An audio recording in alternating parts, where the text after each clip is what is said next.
এই মুখটো আপোনালোকে চাওক কেনেকুৱা ধৰণৰ মুখ। এইটো ঠিক থাইলেণ্ড মাগুৰৰ প্ৰজাতি বুলি ক'লেও বেয়া নহয়, কিন্তু গা গোটেই গঠনটো বৰ বেলেগ ডিজাইনৰ। গোটেই সৰ্বশৰীৰৰ কাঁইট। ডাঙৰ মাছ বুলি মই 4 স্কাৰ গছকি দিলো। হয় মুখটো জালৰ মেলি দিলে মাছটো ওপৰ ফালে আহে। হয়, এইটো মাছ। মই আছো বৰ্তমান চৰাইদেউ জিলাৰ খামন পথাৰ ডিপলিঙৰ এটা ভিতৰুৱা অঞ্চল। যিহেতু ইয়াত বেলেগ প্ৰজাতিৰ মাছ এটা যিহেতু আজি তেওঁলোকে ধৰিছে, ইয়াত চহা খেতিয়ক এজনে, তেখেতে জাল মাৰি থাকোতে মাছ এটা পালে বুলি ক'লে, মোক খবৰ কৰাৰ লগে লগে মই আহিলো। কিন্তু মাছটো বৰ বেলেগ ধৰণৰ, হয়তো আমি দেখা নাই, হয়তো আমাৰ এই দৰ্শকসকলেও হয়তো দেখিছে নাই দেখা আমি ক'ব নোৱাৰো। আজি মই আছো ইয়াতেই, গতিকে মাছটো আপোনালোকক দেখাবলৈ চেষ্টা কৰিম। আপোনালোকে চিনি পাব নাপায় মই নাজানো, যদি আপোনালোকে চিনি পায় আমাৰ কমেণ্ট বক্সত জনাব। কেমেৰামেন বন্ধুক মই এই মাছটো দেখাবলৈ অনুৰোধ কৰিছো। মাছটো দেখাওকচোন। এইটো মাছ।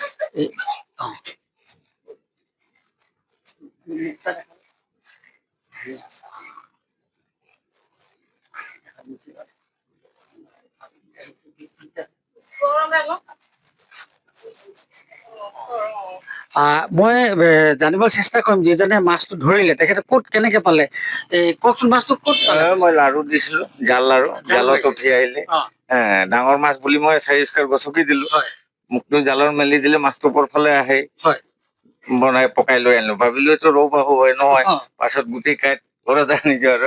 গোটেই পিঠিত কাঁইট আছে নেকি? আচ্ছা, ইয়াত থকচোন মাছটো, এইটো দেখাওকচোন। এইটো কাঁইট আছে নে? গোটেই পিঠিতে কাঁইট, গোটেই সৰ্বশৰীৰৰ কাঁইট। মাছটো বেলেগ প্ৰজাতিৰ, হয়তো আমিতো দেখা নাই আগত আপুনি পাইছে নাই? মাছটো এই বেলেগ এটা প্ৰজাতি, গোটেই পিঠিত কাঁইট। আপোনালোকে হয়তো স্পৰ্শ কৰিলে গম পাব, সমগ্ৰ গাটোতে কাঁইট। এইটো মাছ এইটো 4টা আছে আৰু ওপৰৰ ফালে এটা আছে, এইফালে চকু আছে। খালি মুখটো প্ৰকাণ্ড মুখটো আপোনালোকে অলপ আগত আমি দেখালো। এই মুখটো আপোনালোকে চাওক কেনেকুৱা ধৰণৰ মুখ। এইটো ঠিক থাইলেণ্ড মাগুৰৰ প্ৰজাতি বুলি ক'লেও বেয়া নহয়, কিন্তু গা গোটেই গঠনটো বৰ বেলেগ ডিজাইনৰ। গতিকে মই আচৰিত পাইছো, আৰু আমি দৰ্শকসকলক জনাব বিচাৰো এনেকুৱা মাছ ক'ৰ পৰা কেনেকে আহিলে আমি ধৰিব পৰা নাই। আৰু সেইকাৰণে যিগৰাকী মাছটো পালে তেওঁ মোক জনালে যে বেলেগ প্ৰজাতিৰ মাছ এটা পাইছো, গতিকে আপোনালোকে চাওক। তো দেখালো। আশা ৰাখিছো আমাৰ দৰ্শকসকলে এই মাছ যিটো প্ৰজাতি চিনাকি কৰক, আৰু আপোনালোকে যদি কোনোবাই চিনি পায় তেতিয়াহ'লে আপোনালোকে জনাওক যে কি প্ৰজাতিৰ মাছ। আৰু এতিয়া কি কৰিম, এই মাছটো আপুনি কি কৰিব? মাছটো হয়তো এনেকে ইয়াতে জীয়াই থৈ দিম আৰু মাছতে খাবলৈ কিবা দিছে? ভাত দিওঁ খাবলৈ। ভাত খাইছে? ভাতৰ লগতে আহিছিলে ভাত দিয়াৰ কাৰণে। লাওত ভাত দিছিল।